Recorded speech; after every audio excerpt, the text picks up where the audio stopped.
Combien d'entre vous ressentent une véritable paix intérieure? Combien portent sur leurs épaules un fardeau si lourd qu'il leur semble impossible de s'en délester? Nous vivons dans un monde qui exige toujours plus de nous, qui nous pousse constamment en avant, sans jamais nous laisser le temps de respirer profondément. Et pourtant, il existe un repos que le monde ignore. C'est un repos qui transcende toutes nos circonstances. Le grand prédicateur Charles Spurgeon disait avec une sagesse profonde que le repos véritable ne se trouve pas dans l'absence de tempête, mais dans la présence du maître de la tempête. Ces paroles résonnent aujourd'hui avec une force particulière. Nous cherchons le repos dans tant de choses. Nous le cherchons dans nos accomplissements, dans la reconnaissance des autres, dans l'accumulation de biens matériels. Mais tous ces chemins mènent à l'épuisement, jamais au repos véritable. Écoutez ce que Jésus lui-même nous dit dans l'évangile de Matthieu, chapitre 11, versets 28 à 30. « Venez à moi, vous tous qui êtes fatigués et chargés, et je vous donnerai du repos. Prenez mon joug sur vous et recevez mes instructions, car je suis doux et humble de cœur, et vous trouverez du repos pour vos âmes. Car mon joug est doux et mon fardeau léger. » Quelle invitation magnifique! Quelle promesse extraordinaire! Mais comprenons bien ce que signifie ce repos dans le Père Céleste à travers Jésus et le Saint-Esprit. Il ne s'agit pas simplement d'un repos physique, bien que Dieu se soucie aussi de notre corps. Il ne s'agit pas non plus d'une vie sans difficulté, car Jésus lui-même nous a prévenus que dans ce monde nous aurions des tribulations. Non, mes bien-aimés, il s'agit d'un repos profond de l'âme, d'une paix qui garde nos cœurs et nos pensées, même au milieu des tempêtes les plus violentes. Spurgeon nous enseignait que le repos chrétien n'est pas l'inactivité, mais l'activité dans la volonté parfaite de Dieu. C'est travailler sans anxiété, servir sans épuisement spirituel, donner sans nous vider complètement. Ce repos commence par une compréhension correcte de qui est notre Père Céleste. Trop souvent, nous voyons Dieu comme un juge sévère, attendant que nous fassions une erreur pour nous punir, ou nous le voyons comme un patron exigeant, ne nous aimant que si nous performons bien. Mais ce n'est pas le Père que Jésus nous révèle. Dans l'évangile de Luc, chapitre 15, Jésus raconte la parabole du fils prodigue. Ce jeune homme a tout gaspillé. Il a déshonoré son père, il a vécu dans la débauche la plus totale. Et pourtant, quand il revient à la maison brisé et humilié, que fait le père? Il court vers lui. Il l'embrasse. Il organise une fête. Voilà le cœur de notre Père Céleste. Voilà celui en qui nous sommes invités à nous reposer. Mais comment accédons-nous à ce repos? C'est ici que Jésus devient absolument central. Dans l'évangile de Jean, chapitre 14, verset 6, Jésus déclare avec autorité « Je suis le chemin, la vérité et la vie. Nul ne vient au Père que par moi. » Il n'y a pas de repos véritable en Dieu sans passer par Jésus-Christ. C'est à travers son sacrifice sur la croix que le chemin vers le Père a été ouvert pour nous. C'est par son sang que nous avons la paix avec Dieu. Comprenez-vous la profondeur de cette vérité? Avant Christ, nous étions séparés de Dieu par nos péchés. Nous ne pouvions pas nous approcher de lui. Nous ne pouvions pas trouver le repos en lui. Mais Jésus a payé le prix de nos fautes. Il a pris sur lui la condamnation qui nous revenait. Et maintenant, à travers lui, nous pouvons entrer avec confiance dans la présence du Père. L'apôtre Paul nous l'explique magnifiquement dans l'Épître aux Romains, chapitre 5, verset 1. Étant donc justifiés par la foi, nous avons la paix avec Dieu par notre Seigneur Jésus-Christ. Cette paix n'est pas quelque chose que nous devons mériter ou gagner. Elle nous est offerte gratuitement. Elle est le résultat de l'œuvre achevée de Christ. Lorsque Jésus a crié sur la croix « Tout est accompli », il ne parlait pas seulement de sa propre mission. Il parlait de notre libération complète. Il parlait de notre accès total au repos divin. Il parlait de la fin de nos efforts désespérés pour être acceptés par Dieu. Mais ce n'est pas tout, mes amis. Le Saint-Esprit joue également un rôle crucial dans notre capacité à nous reposer dans le Père. Après son ascension, Jésus n'a pas laissé ses disciples seuls. Il leur a envoyé le Consolateur, l'Esprit de vérité. Dans l'évangile de Jean, chapitre 16, versets 12 et 13, Jésus promet « J'ai encore beaucoup de choses à vous dire, mais vous ne pouvez pas les porter maintenant. Quand le Consolateur sera venu, l'Esprit de vérité, il vous conduira dans toute la vérité. Le Saint-Esprit est celui qui prend les vérités profondes de Dieu et les rend réelles dans nos cœurs. C'est lui qui nous assure que nous sommes enfants de Dieu. C'est lui qui crie en nous « Abba, Père ». C'est lui qui produit en nous le fruit de l'Esprit, dont la paix fait partie. Sans le Saint-Esprit habitant en nous, nous ne pourrions jamais expérimenter ce repos profond que Dieu désire pour nous. Pensez à un petit enfant dans les bras de son père. L'enfant ne s'inquiète pas de savoir où ils vont, comment ils y arriveront ou ce qui se passera demain. L'enfant se repose simplement, en totale confiance, sachant que son Père prend soin de tout. C'est exactement la relation que le Père céleste désire avoir avec nous. Et c'est exactement ce que Jésus et le Saint-Esprit rendent possible. Mais je dois être honnête avec vous. Apprendre à se reposer dans le Père n'est pas toujours facile. Nous avons été conditionnés toute notre vie à compter sur nos propres forces, à nous inquiéter, à tout contrôler. Abandonner ce contrôle demande de la foi. Cela demande de la pratique. Cela demande une décision consciente, jour après jour, de faire confiance à Dieu plutôt qu'à nous-mêmes.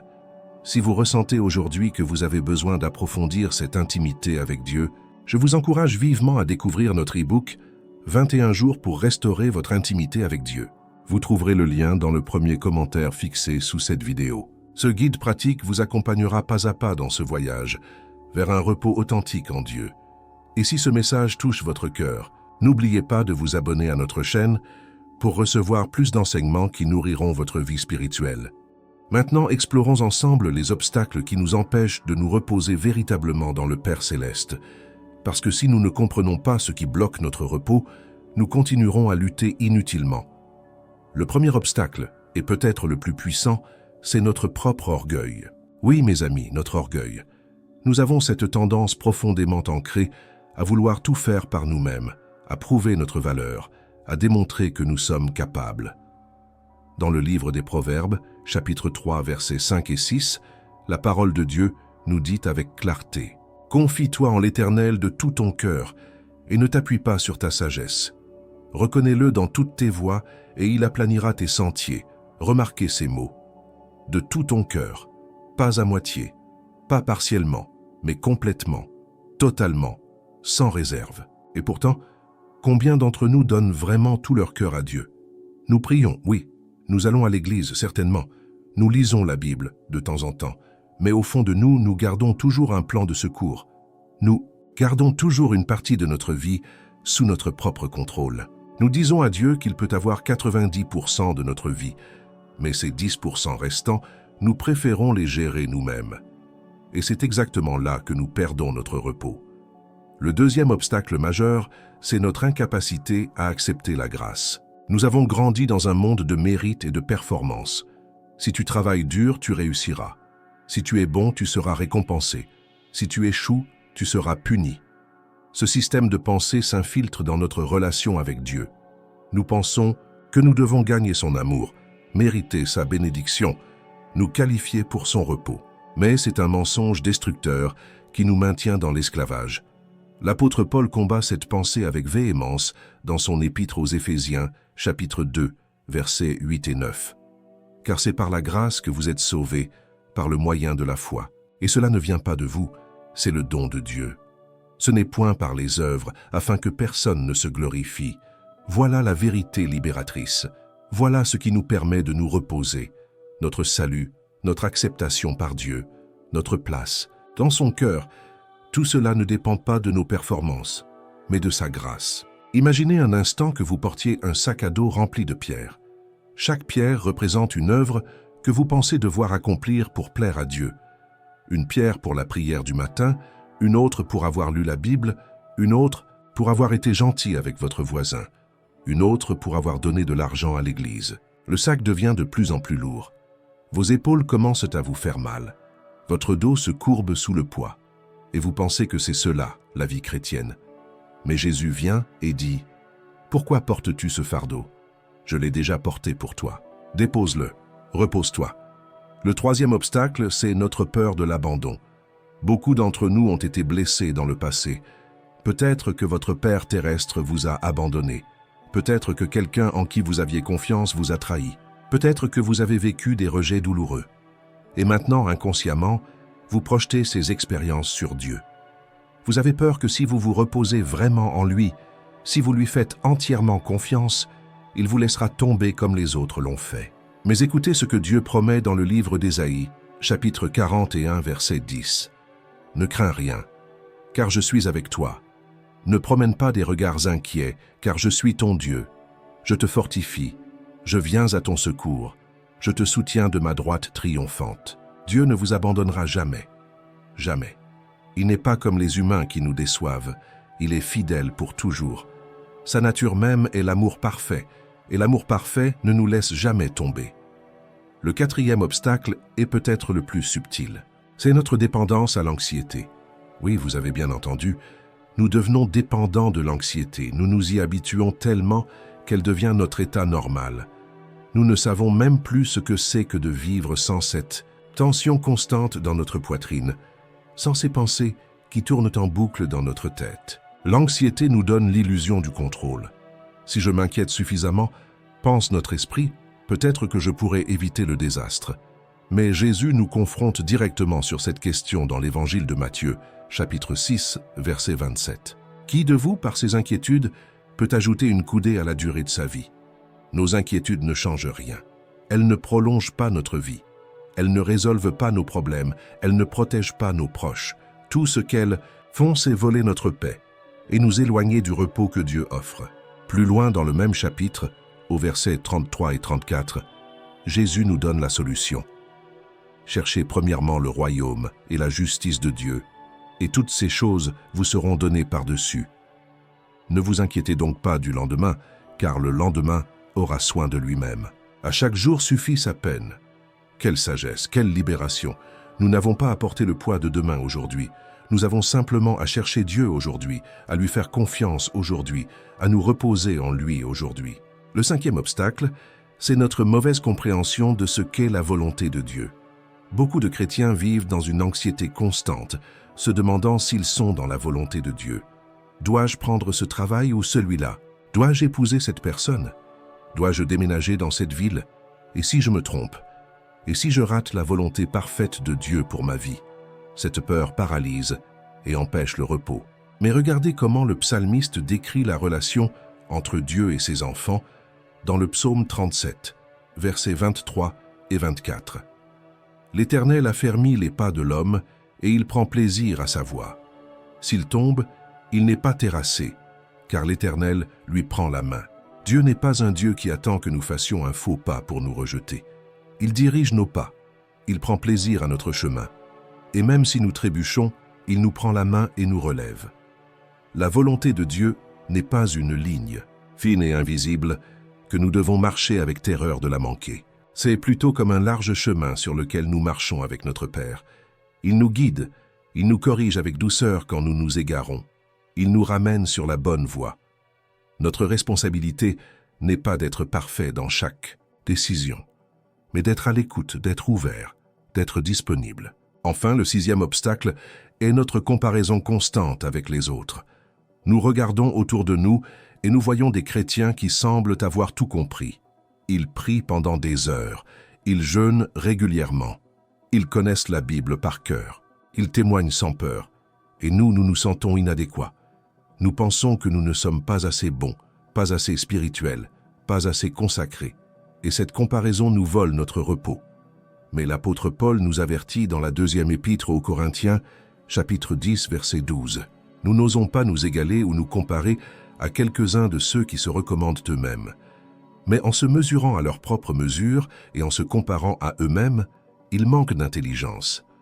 Dieu ne vous demande pas d'être quelqu'un d'autre. Il vous demande d'être vous, transformé par sa grâce, marchant à votre propre rythme avec lui.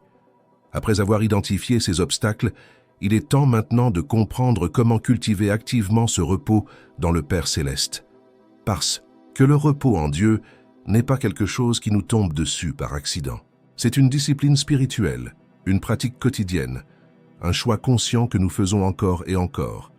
Et la première clé pour cultiver ce repos, c'est la méditation de la parole de Dieu.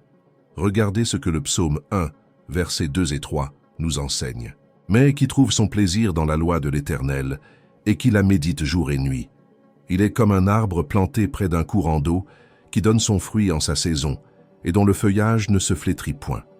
Tout ce qu'il fait lui réussit. » Voilà l'image du repos. Un arbre qui ne lutte pas pour trouver l'eau parce qu'il est planté près d'un courant. Ses racines plongent profondément dans une source constante de vie. Quand nous méditons la parole de Dieu, nous ne faisons pas que lire des mots sur une page. Nous permettons à ces vérités de descendre profondément dans notre cœur. Nous les mastiquons lentement, nous les savourons, nous les laissons transformer notre façon de penser. Et petit à petit, nos pensées anxieuses sont remplacées par les pensées de Dieu. Nos peurs sont remplacées par ses promesses. Notre agitation est remplacée par sa paix. Prenez par exemple cette magnifique promesse du livre d'Ésaïe, chapitre 26, verset 3. À celui qui est ferme dans ses sentiments, tu assures la paix, parce qu'il se confie en toi. Remarquez la répétition. La paix, la paix. C'est une paix double, une paix complète, une paix qui touche chaque aspect de notre être. Et cette paix vient à celui qui est ferme dans ses sentiments, dont l'esprit est ancré dans la vérité de Dieu. La deuxième clé pour cultiver le repos, c'est la prière constante. Mais attention, je ne parle pas ici de longues sessions de prière formelles, bien qu'elles aient leur place. Je parle d'une communion continue avec Dieu tout au long de la journée. C'est ce que l'apôtre Paul nous encourage à faire dans la première épître aux Thessaloniciens, chapitre 5, verset 17. Priez sans cesse. Comment peut-on prier sans cesse? En vivant dans une conscience constante de la présence de Dieu. Vous lavez la vaisselle? Parlez à Dieu. Vous conduisez au travail? Louez-le. Vous faites face à une décision difficile? Demandez-lui sa sagesse. Vous ressentez de l'anxiété? Remettez-la à lui immédiatement. Cette pratique de tourner constamment nos pensées vers Dieu crée en nous un repos profond, parce que nous réalisons que nous ne sommes jamais seuls, jamais abandonnés, jamais sans aide. Dans l'Épître aux Philippiens, chapitre 4, versets 6 et 7, Paul nous donne une formule pratique. Ne vous inquiétez de rien, mais en toute chose faites connaître vos besoins à Dieu par des prières et des supplications, avec des actions de grâce. Et la paix de Dieu, qui surpasse toute intelligence, gardera vos cœurs et vos pensées en Jésus-Christ. Voyez-vous le processus? Au lieu de nous inquiéter, nous prions. Nous présentons nos besoins à Dieu. Nous le remercions. Et en retour, sa paix garde nos cœurs. La troisième clé est la reconnaissance. Mes amis, il est impossible de vivre dans le repos tout en étant constamment insatisfait et plaintif. La gratitude et l'anxiété ne peuvent pas coexister dans le même cœur. Quand nous choisissons de remercier Dieu pour ce qu'il a déjà fait, pour ce qu'il est en train de faire, et pour ce qu'il fera, nous positionnons notre cœur dans un lieu de repos et de confiance. Le psaume 100, verset 4, nous invite. Entrez dans ses portes avec des louanges, dans ses parvis avec des cantiques, célébrez-le, bénissez son nom. La reconnaissance n'est pas seulement une bonne idée, c'est la porte d'entrée dans la présence de Dieu. C'est le chemin vers le repos. Quand nous sommes reconnaissants, nous déclarons que Dieu est bon, qu'il prend soin de nous, qu'il est digne de confiance. Et cette déclaration transforme notre perspective. Commencez chaque journée en énumérant au moins 5 choses pour lesquelles vous êtes reconnaissant. Pas seulement les grandes choses, mais aussi les petites. L'air que vous respirez, le lit dans lequel vous avez dormi, la nourriture sur votre table, les gens qui vous aiment, la grâce qui vous pardonne. Cette simple pratique peut révolutionner votre capacité à vous reposer en Dieu parce qu'elle vous rappelle constamment sa fidélité. La quatrième clé pour cultiver le repos, c'est l'obéissance. Cela peut sembler paradoxal. Comment l'obéissance peut-elle conduire au repos? Ne devrait-elle pas conduire à plus d'efforts? Mais voici la vérité. L'obéissance à Dieu nous met dans le courant de sa volonté, et dans ce courant nous trouvons le repos. C'est la désobéissance et la rébellion qui créent la friction et l'épuisement.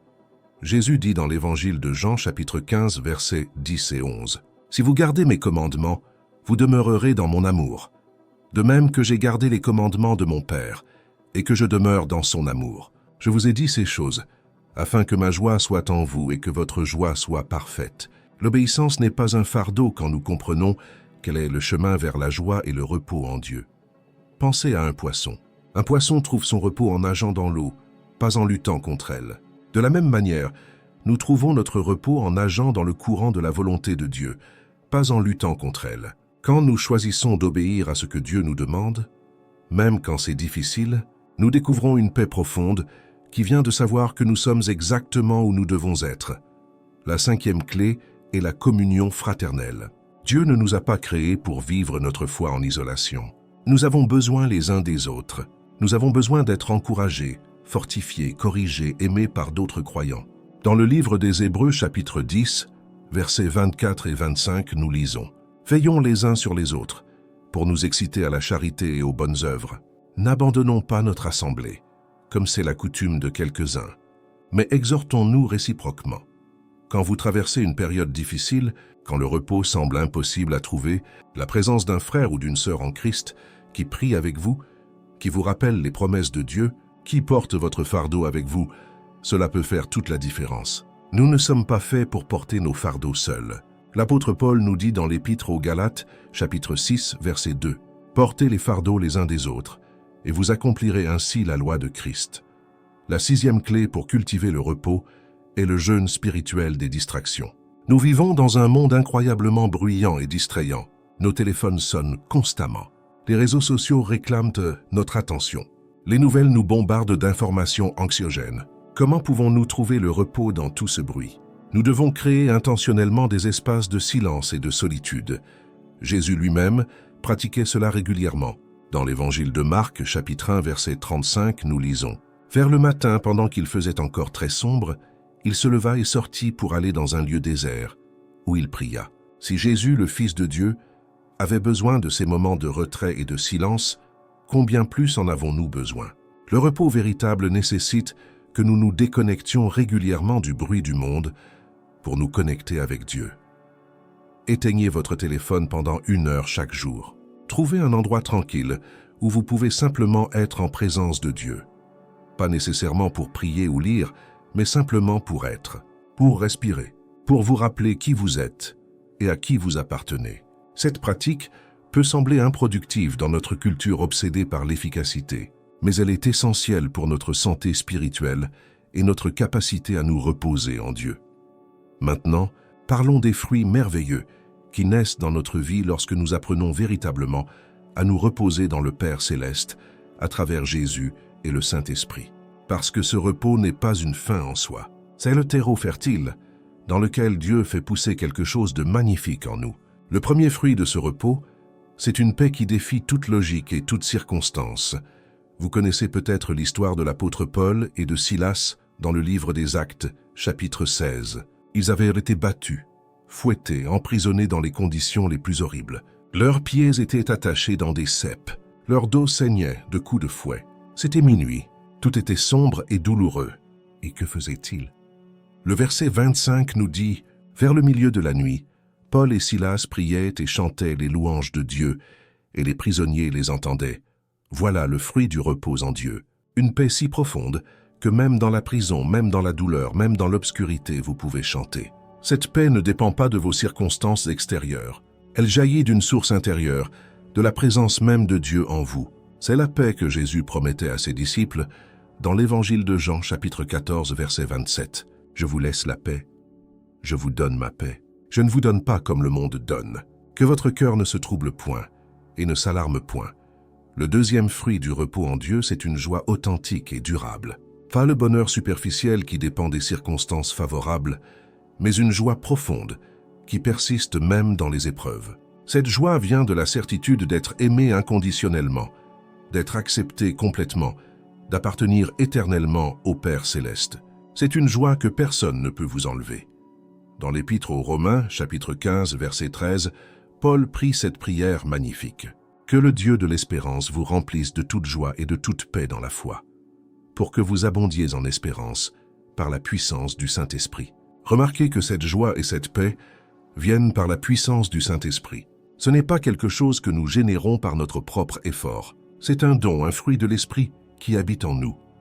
Le troisième fruit, c'est la patience. Quand nous sommes agités et anxieux, nous voulons tout immédiatement. Nous exigeons des réponses rapides, des solutions instantanées, des changements immédiats. Mais quand nous nous reposons en Dieu, nous développons la capacité d'attendre son timing parfait. Nous apprenons que les délais de Dieu ne sont pas des refus. Nous comprenons que sa façon de travailler est souvent lente, mais toujours parfaite. Le psaume 37, verset 7 nous conseille « Garde le silence devant l'Éternel et espère en lui. Ne t'irrite pas contre celui qui réussit dans ses voies, contre l'homme qui vient à bout de ses mauvais desseins. » Cette patience n'est pas de la passivité. C'est une confiance active en la souveraineté de Dieu. C'est croire que même quand nous ne voyons pas ce qui se passe, Dieu est à l'œuvre. Même quand tout semble aller de travers, il dirige toutes choses vers son but parfait. Le quatrième fruit du repos en Dieu, c'est la clarté mentale et spirituelle. Quand notre esprit est constamment agité par l'anxiété et l'inquiétude, nous ne pouvons pas penser clairement. Nous ne pouvons pas discerner la voie de Dieu. Nous ne pouvons pas prendre de bonnes décisions. Mais quand nous nous reposons en lui, notre esprit devient calme comme un lac tranquille. Et dans cette tranquillité, nous pouvons voir clairement. Le prophète Ésaïe nous donne cette promesse au chapitre 30, verset 15. « Car ainsi a dit le Seigneur l'Éternel, le Saint d'Israël. C'est dans la tranquillité et le repos que sera votre salut. C'est dans le calme et la confiance que sera votre force. Cette force ne vient pas de l'agitation frénétique, mais du repos tranquille en Dieu. C'est dans ce lieu de paix que nous entendons sa voix le plus clairement, que nous comprenons sa volonté le plus facilement. Le cinquième fruit, c'est la capacité de servir sans s'épuiser. Beaucoup de chrétiens tombent dans le piège du burn-out spirituel. Ils servent Dieu avec zèle, mais sans repos. Ils donnent et donnent, jusqu'à ce qu'ils n'aient plus rien à donner. Ils s'épuisent complètement. Mais ce n'est pas ainsi que Dieu veut que nous servions. Quand nous apprenons à nous reposer en lui, nous découvrons que nous pouvons servir à partir d'un lieu de plénitude plutôt que de vide.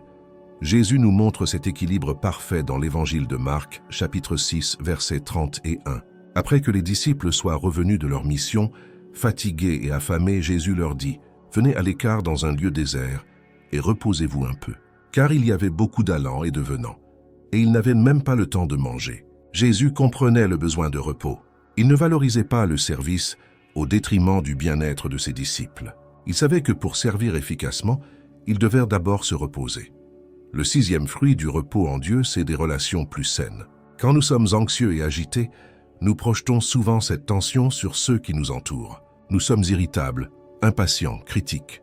Mais quand nous nous reposons en Dieu, quand nous sommes remplis de sa paix, nous avons la capacité de traiter les autres avec plus de grâce, de patience et d'amour. Nous ne cherchons plus dans les relations humaines ce que seul Dieu peut nous donner. L'apôtre Pierre nous exhorte dans sa première épître, chapitre 3, verset 8. « Enfin, soyez tous animés des mêmes pensées et des mêmes sentiments, pleins d'amour fraternel, de compassion, d'humilité. Cette unité et cet amour sont possibles quand nous avons trouvé notre repos en Dieu. Nous n'avons plus besoin de nous battre pour notre place, de prouver notre valeur, de défendre notre réputation. Tout cela est déjà établi en Christ. Le septième fruit, c'est une foi plus profonde et plus résiliente. Quand nous traversons des tempêtes tout en restant ancrés dans le repos de Dieu, notre foi se renforce. Nous découvrons par expérience que Dieu est vraiment fidèle, qu'il tient vraiment ses promesses, qu'il ne nous abandonne jamais. Chaque épreuve traversée dans le repos devient un témoignage de sa bonté, une pierre de mémoire de sa fidélité. Dans l'épître de Jacques, chapitre 1, versets 2 à 4, nous lisons « Mes frères, regardez comme un sujet de joie complète les diverses épreuves auxquelles vous pouvez être exposés, sachant que l'épreuve de votre foi produit la patience. Mais il faut que la patience accomplisse parfaitement son œuvre, afin que vous soyez parfaits et accomplis, sans faillir en rien. Les épreuves, lorsqu'elles sont traversées dans le repos et la confiance en Dieu, ne nous détruisent pas. Elles nous affinent, nous mûrissent, nous rendent plus forts. Le huitième fruit du repos en Dieu, c'est une perspective éternelle. Quand nous sommes constamment préoccupés par les choses temporelles, nous perdons de vue ce qui est vraiment important. Mais dans le repos, nos yeux spirituels s'ouvrent. Nous commençons à voir les choses comme Dieu les voit. Nous réalisons que nos problèmes actuels, aussi grands qu'ils paraissent, sont temporaires et légers comparés à la gloire éternelle qui nous attend. Paul l'exprime magnifiquement dans la deuxième épître aux Corinthiens, chapitre 4, versets 17 et 18. « Car nos légères afflictions du moment présent produisent pour nous, au-delà de toute mesure, un poids éternel de gloire, parce que nous regardons, non point aux choses visibles, mais à celles qui sont invisibles. Car les choses visibles sont passagères, et les invisibles sont éternelles. Cette perspective transforme tout. Ce qui semblait insurmontable devient supportable. Ce qui semblait terrifiant devient temporaire. Enfin, le neuvième fruit du repos en Dieu, c'est un témoignage puissant. Quand les gens autour de vous voient que vous avez une paix inexplicable au milieu des tempêtes, une joie qui persiste dans les épreuves, une confiance qui ne vacille pas face à l'incertitude, ils veulent savoir pourquoi. Votre repos en Dieu devient une prédication silencieuse mais éloquente de l'Évangile. Vous n'avez même pas besoin de dire un mot. Votre vie parle. Mes chers frères et sœurs, nous arrivons au terme de ce message. Souvenez-vous de cette vérité essentielle. Le repos véritable n'est pas trouvé dans l'absence de défis, mais dans la présence constante de notre Père céleste. À travers Jésus-Christ, le chemin vers ce repos a été ouvert.